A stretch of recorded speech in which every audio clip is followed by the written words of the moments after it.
But today, I'm happy to report that the State of the Union and the state of our economy is strong. We learned this morning that the economy has created 517,000 jobs just last month, more than 500,000 jobs in just the month of January. In addition, we also learned that there are 500,000 more jobs created last year than we thought. So the January report is updated. The December report is updated. Add that all up, it means we've created 12 million jobs since I took office.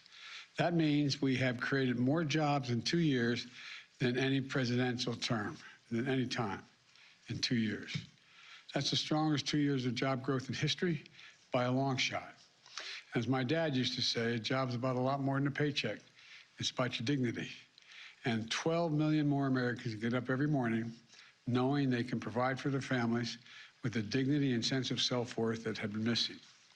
We also learned that the unemployment rate fell to 3.4%. 3.4%.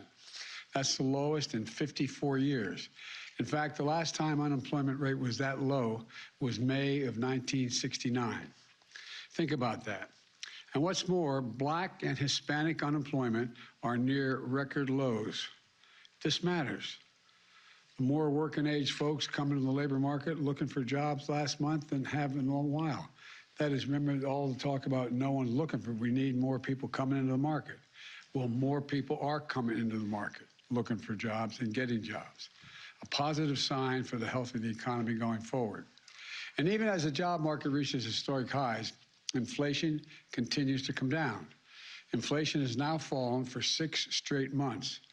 Gas prices are down more than $1.50 a gallon since their peak. Food inflation is falling as well. And as inflation is coming down, take-home pay for workers is going up.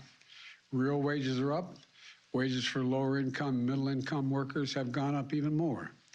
Couple that with a 2.9% economic growth last quarter, and here's where we stand.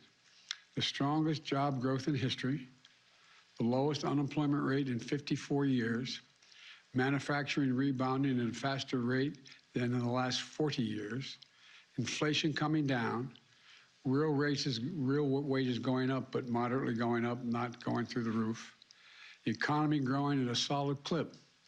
Put simply, I would argue the Biden economic plan is working. For the past 2 years, we've heard a chorus of critics write off my economic plan. They said it's just not possible to grow the economy from the bottom up and the middle out. They said we can't bring back American manufacturing. They said we can't make things in America anymore.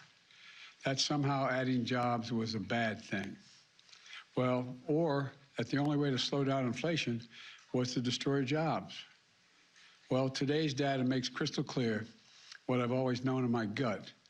These critics and cynics are wrong. While we may face setbacks along the way, and there will be some, there's more work to do, it's clear. Our plan is working because of the grit and resolve of the